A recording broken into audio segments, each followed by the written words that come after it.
Hey guys, second video. Yeah, one right after the other if you look at the times.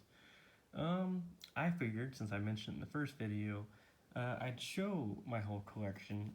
This should be nearly all of it. Some of the stuff I already have on a shelf set to be sold on eBay. Nothing too exciting. Some first edition chance from the base set, the cards that everyone has. But I decided I'd show currently how I have things organized, the way I'm doing it. As I said, I just kind of moved in to this place, so I finally have time to sell cards. I had them organized a completely different way, and now I'm organizing them this way. And for anyone who's trying to sell cards, I'll explain the reasoning behind having them organized this way.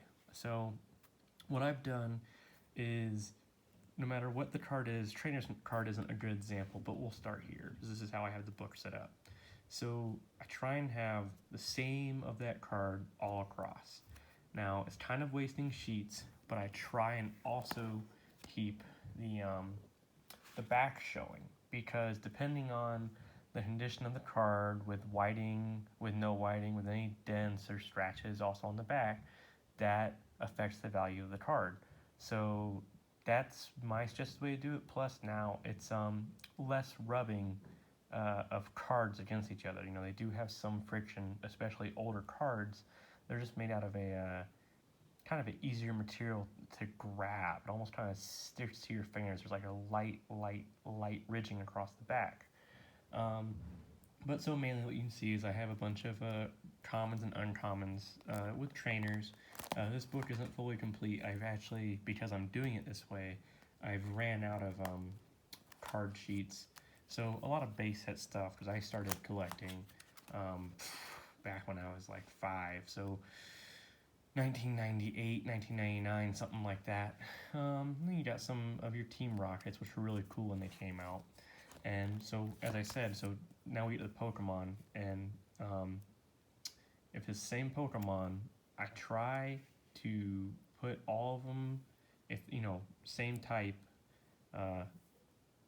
together, and then if it's the same Pokemon, I try and carry it on over into the next sheet. Reason why to do this: when you're trying to find out prices, because the prices of Pokemon cards change all the time. When you're looking up a certain card to sell, when you're ready to sell it, it'll be easier to figure out the pricing for a multiple of them, and then you can list them all at once on eBay or whatever site you're going to sell them off of. I do eBay currently. I'm new to this, the selling, not the buying. I've been getting these for a long time. I say I'd stopped around 2005-ish though. But it's a lot of the older cards, which is good for me. Most of them are in pretty good condition. So once again, still carry over. Diglett, Diglett, Diglett. Diglett, it's Brock's Diglett, but regardless, it's still Diglett. So as I look up Diglett, it'll be easier to change in the typing bar to Brock's Diglett. And then, of course, the card number down here, what set it was out of. And then so we just move into Machop. And now, after I explain that, I'm just going to go ahead and just go through this quick little binder. Nothing super exciting. There is a first edition. I believe this is Light Machop, is what that symbol was for. Once again, I'm not an expert. This is the noob video of Pokemon, who just happens to have quite the collection. An underrated trainer card. Get to that in another video about how this could have been really, really, really useful, even against the newer cards with older cards. So I'll do videos talking about older cards and newer cards as I, sell them and get new ones in.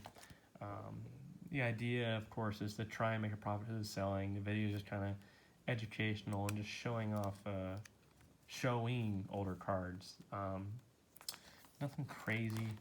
Energies, this is the only energy cards I put in here so far.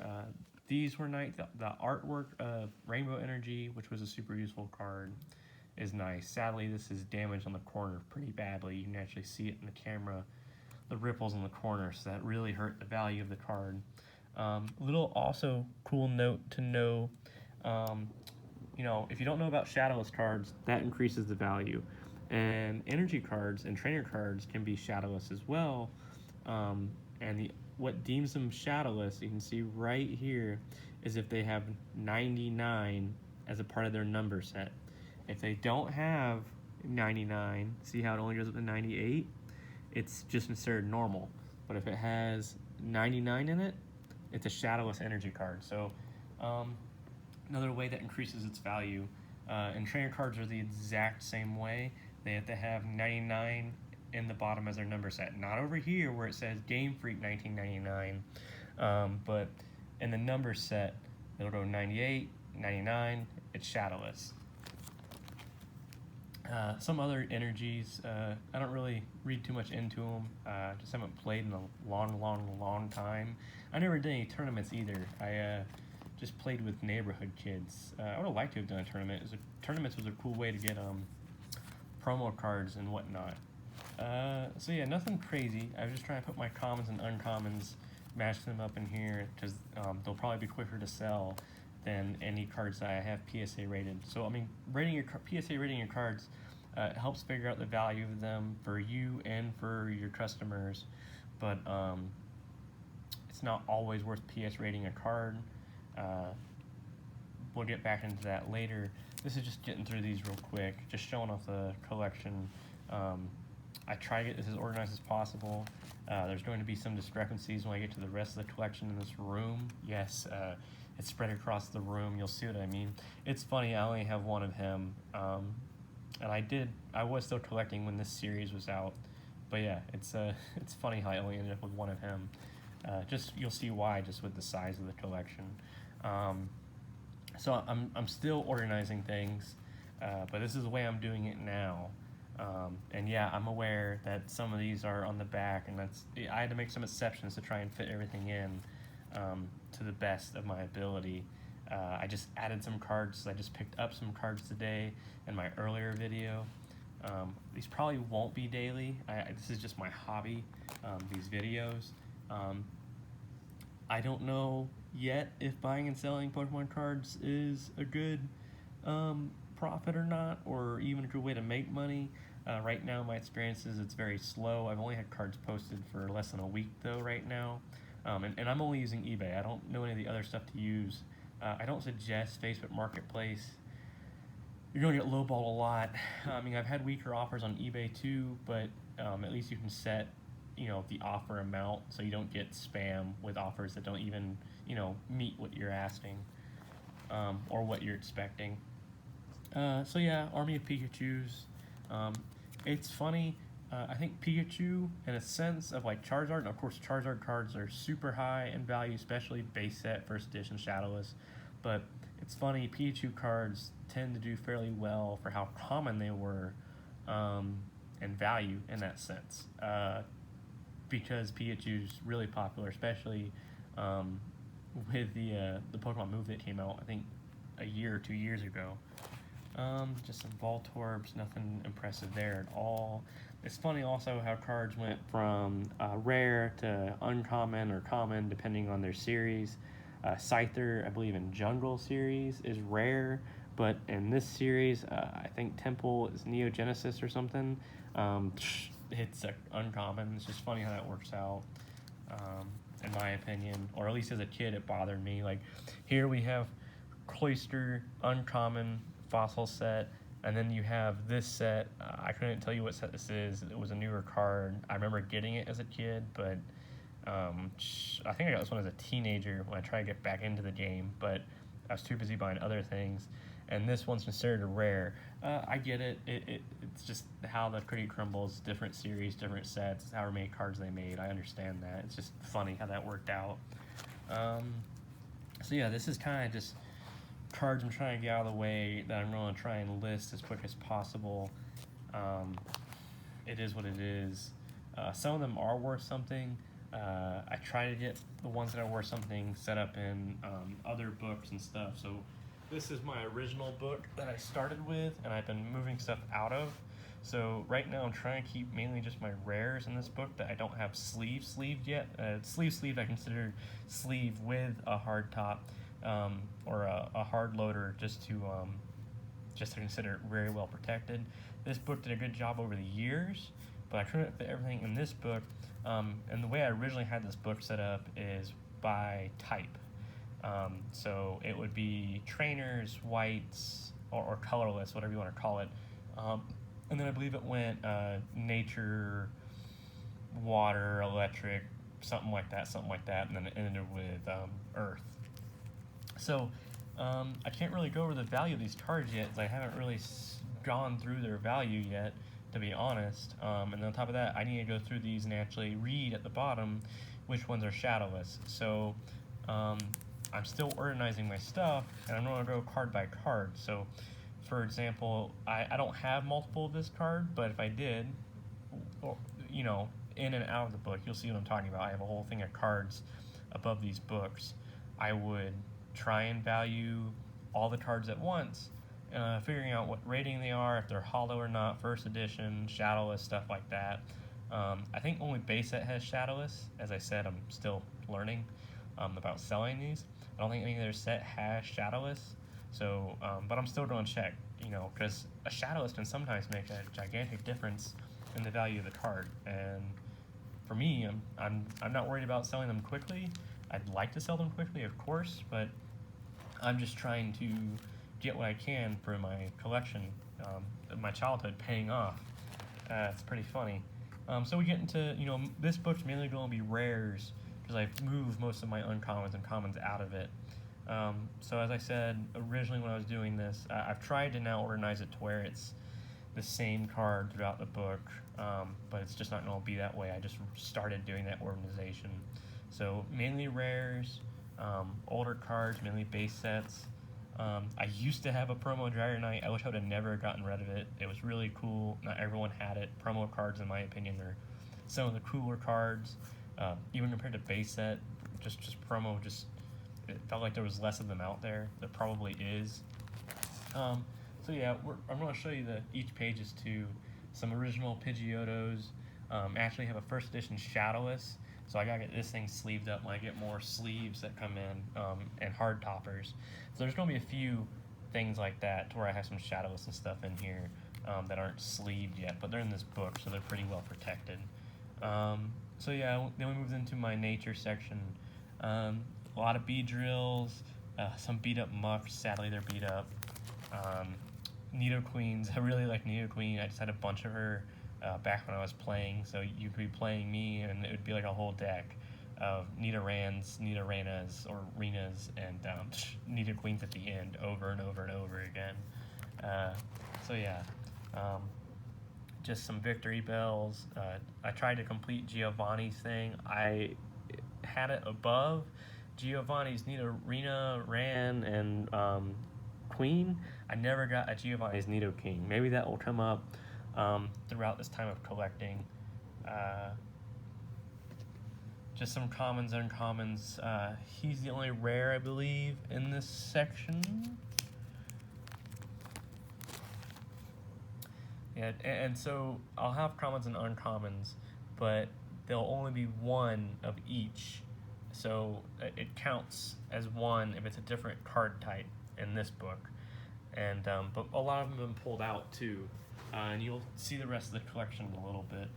And I actually have no idea how much my full collection is worth, but we'll find out over time, and just continue to sell it.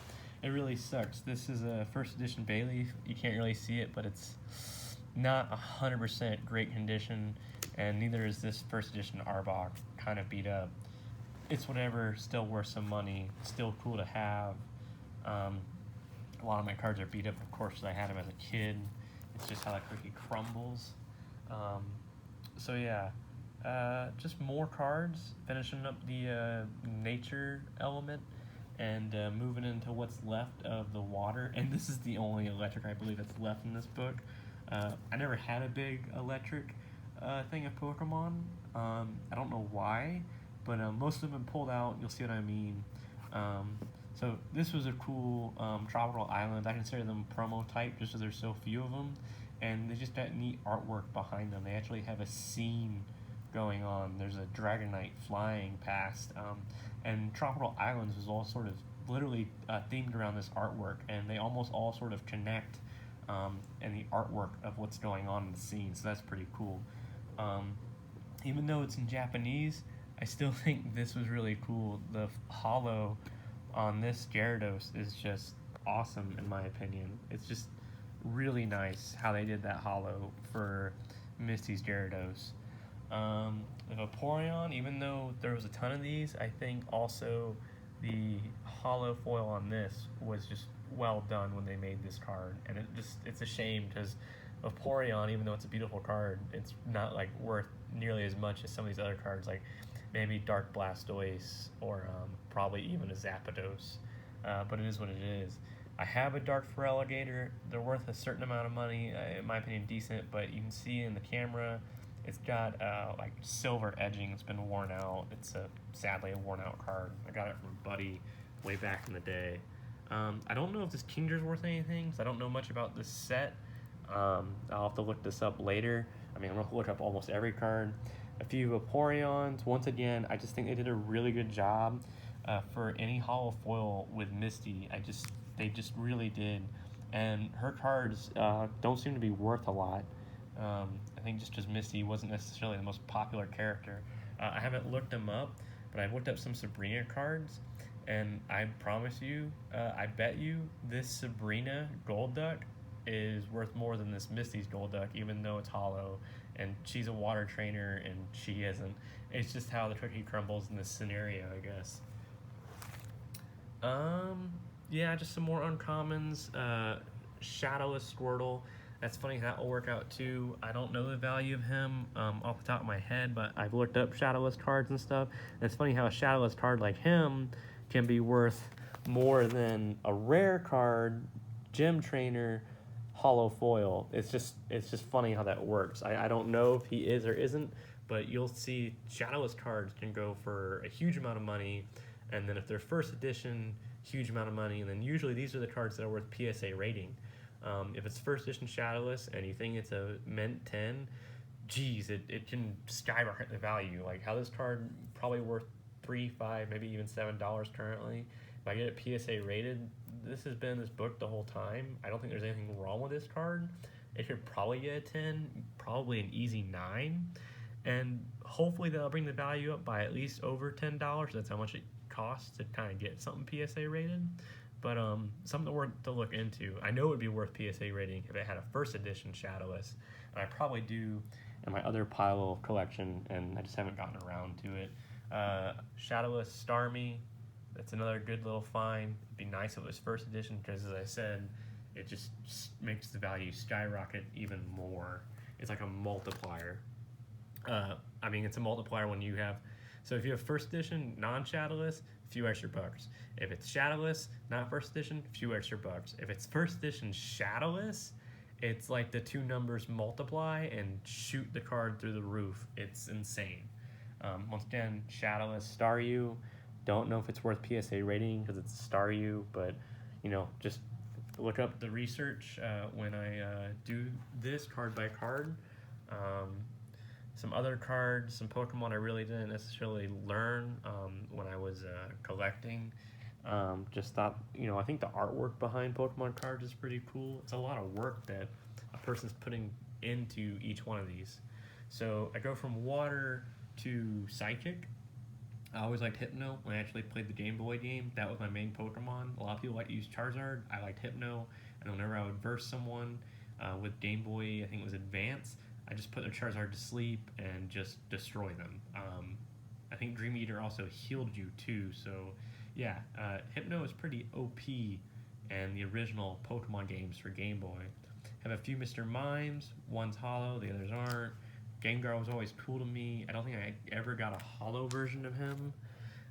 Alakazam, of course, when he was on the show, he was awesome. He destroyed Ash's team, and you're like, I want that dude. Card-wise, he's okay. Especially nowadays, he's just not very viable as far as I'm aware of. Bunch of unknowns. I think I have almost all of them. I'm not really certain anymore. Shadowless Drowsy, some other Drowsies. Espeon. I think everyone tried to collect all the dogs of Eevee, or whatever you want to call them, whatever sort of animal Eevee is. and he just had so many evolutions, and they kept making more of his evolutions. I think people just gave up. Um, yeah, I got pretty far. I think I got Vaporeon, Flareon, Jolteon, Umbreon, and Espeon, and that was it. I don't know if they made any more. They probably did. Sabrina's Kadabra, my opinion, still a viable card, even in new games. Just some more Sabrina's collection, some dark, some Japanese. Then we move into the fire section. I have a ton of Vulpixes, Dark Flareon, and all I have is 2 Flareons, Dark Flareon and normal Flareon. I never got to get a lot of Flareons. I have a ton of Charmanders, Charmeleons, Shadowless Charmeleon. That'll be interesting to look up later. Because just like Charizard, Charmanders and Charmeleons, another Shadowless. Charmanders and Charmeleons tend to actually go for a decent amount too. So that's always good. And then we move into the end of the book, the Earth section. Believe it or not, the shiny Earth energies, I did look this up, they actually go for a decent amount of money, like 10-20 bucks. That's pretty cool. I never thought energies would go for a lot. You may have noticed I didn't show a lot of energies in either book so far, and I just have all the energies basically behind me on a shelf. Who cares about seeing energy cards? So yeah, these are just some of the other originals, some other rares. Hitmontop was really cool when he came out. Remember, that was a big deal in the show when he came out. I had the promo of this guy, and I just don't know what happened to him. And he had a cool promo too. He had a stamp on the card. It's just it was neat to see. Kabutop's Dark Machamp. You'll notice that I don't have any of my the base set Machamps that everyone has, because I already listed them and they're on another shelf, and it's not that impressive. So here's the rest of the collection spread out. So yeah, they're kind of set up the same way. You'll see that some things have quite a bit, and it's not all the same type of that card, but it is all the same of that Pokemon. So there's that whole stack of Vulpix. It's got base set Vulpixes and other Vulpixes in it. So yeah, I'll try and do a good top view of this. So a lot of this is where my hardcover sleeves are, because this is where some of the cards that I've already kind of looked at and deemed were valuable. I'm just waiting for more hard top sleeves to come in. So yeah, just working on getting these out and rated, and just selling through eBay, and yeah, we'll just make a series talking about Pokemon cards as I sell them, and we'll talk about the old cards actually versus the new. I don't know a whole lot about the new. I just know that the new cards tend to have way more damage and HP in order to try and get people to buy them, because then you can beat your friends who still have old cards. But the old cards sometimes come around and can beat the new cards through status effects. So that's about it. So hopefully I'll get some new Pokemon cards and I'll sell some, and we'll talk about the ones I sell.